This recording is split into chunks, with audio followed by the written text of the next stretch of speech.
Pertanyaan yang pertama itu, berdasarkan pengalaman Ibu selama mengajar di kelas 1, apa saja bentuk kultur shock atau kaget budaya yang paling sering dan kentara dialami anak-anak saat baru bertransisi dari lingkungan TK ke SD? Ya, kalau dari TK itu kan masa bermain nggih. Untuk masa bermain itu kita juga butuh waktu di kelas 1.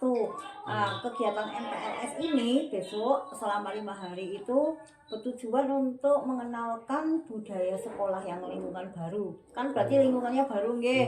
Ya, walaupun mungkin dari anak-anak itu ada dari sekitaran sini, tapi untuk masuk ke sekolah yang baru itu perlu apa ya namanya, pengenalan lingkungan dari gurunya, dari teman-temannya.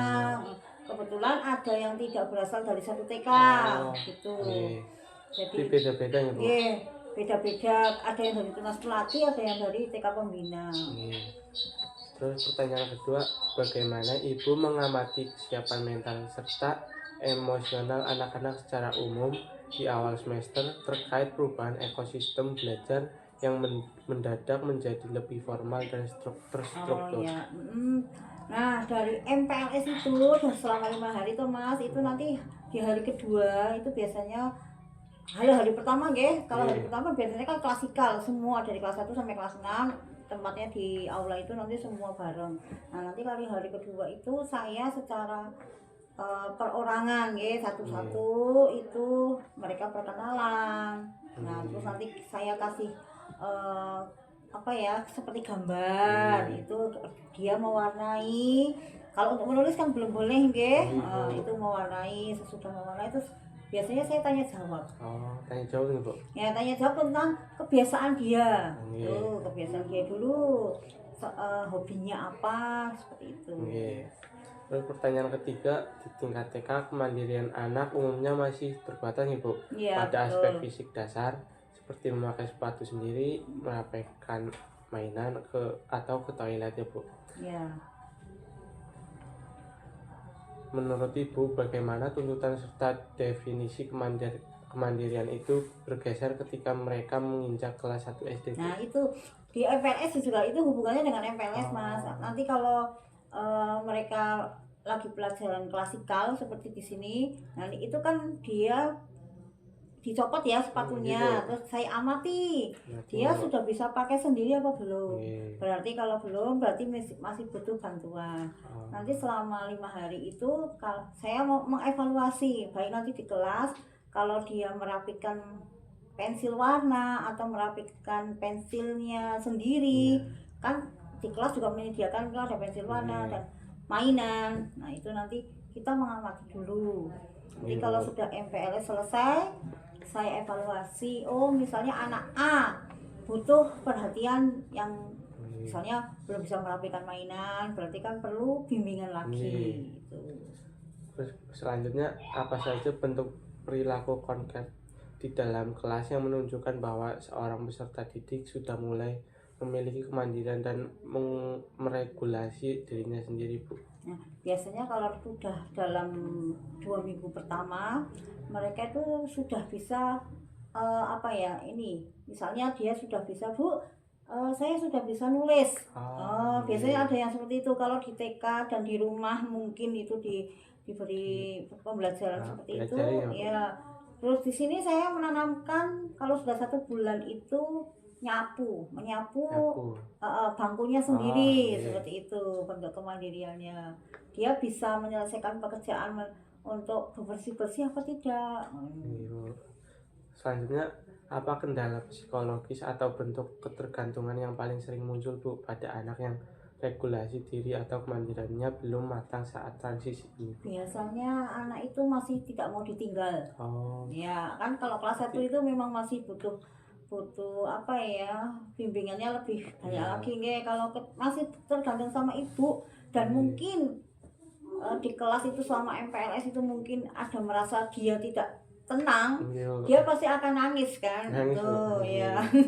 Jadi perlu perlu bantuan. Mungkin ibunya diajak ke sekolah, istilah belum mau ditinggal itu.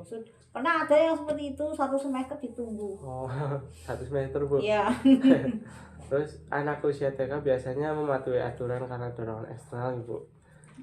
Iya, betul. Terus di usia kelas 1 SD ini bagaimana Ibu melihat perubahan cara pandang anak terhadap tugas dan kewajibannya, Bu? Kalau tugasnya kemungkinan yang di rumah, kan saya tanya dulu, biasanya kebiasaan di rumah apa ibu, tanya sama orang tuanya, oh seperti ini nih. Yang kebetulan kami juga ada buku jurnal itu, buku panduan untuk setiap harinya gitu, setiap hari, dan nanti saya bisa ngecek di situ. Bu, apa mereka sudah mulai memahami konsep sebab akibat yang lebih luas, Bu? Belum mateng. Bu. Nah, terus bagaimana cara anak-anak kelas 1 memaknai tanggung jawab terhadap kepemilikan barang pribadinya, Bu? Seperti alat tulis, buku, atau kotak makan, Bu? Ya, kita berikan pemahaman dulu kalau alat tulis itu belinya dari siapa uangnya, ditanamkan dulu seperti itu. Nanti kalau sudah dari orang tua, dari ibu yang beli, nah ditanamkan lagi. Nah itu konsepnya, kalau kita membeli itu dengan uang, nanti harus dijaga baik-baik, jangan sampai hilang. Kalau pinjam itu wajib mengembalikan. Jadi pemahamannya seperti itu. Terus sejauh mana anak-anak usia transisi ini mampu menekan egosentris mereka demi kepentingan bersama komunitas kelas, Bu? Kalau komunitas kelas biasanya untuk anak-anak yang memang punya kelebihan, biasanya biasa bicara gitu, dia akan lebih cepat bergaul dengan temannya. Tapi kan kadang ada yang dia merasa tidak percaya diri, jadi minder, itu dia hanya diam. Dia melakukan aktivitas, cuman untuk sosialisasi dengan teman masih belum mau, berkurang, Bu. Iya. Terus apa tantangan terbesar Ibu yang rasakan sebagai pendidik kelas 1 dalam menyeimbangkan antara sikap tegas dan sikap mengayomi, Bu? Ya itu begini, guru juga manusia biasa.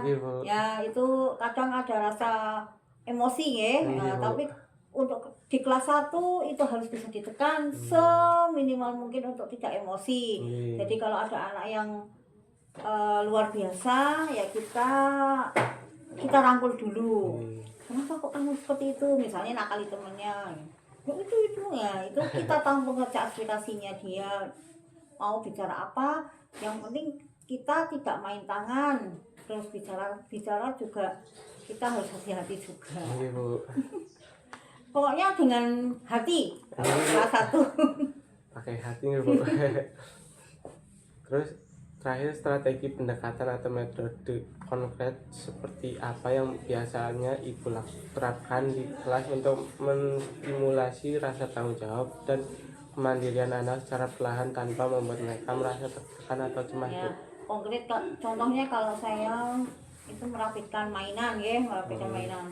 Tolong Mbak, ini mainannya diambil bareng, diambil ditata. Karena kelas 1 kan memang masih ada mainan seperti puzzle. Terus saya kadang sediakan dakon itu, kita rapikan bersama. Kalau nyapu ya saya nyapu dulu, kita bareng-bareng nyapu. Untuk bersih kelas itu tanggung jawab semuanya. Jadi jadwal piket nih, Bu? Ada, walaupun kelas 1 ada jadwal piket. Dan kalau pulang sebelum mereka menyapu bawah mejanya sendiri-sendiri, belum boleh pulang. Jadi bentuk rasa tanggung jawabnya harus ada. Ibu sering ngasih PR nggak, Bu? Kalau kelas 1 tidak PR secara tulis, saya komunikasikan dengan orang tua, belajar membaca. Nanti coba belajar membacanya, kalau sudah lancar saya berikan baca. Kan ada buku pendamping itu dibaca. Kalau yang belum lancar, saya tanyakan ke orang tuanya, sudah sampai mana belajarnya di rumah. Itu bentuk PR-nya kelas 1 seperti itu. Oke, Bu. Berarti beda ya, Bu? Beda, bukan seperti kelas tinggi. Matur suwun, Bu. Sampun selesai. Oh, sudah, nggih.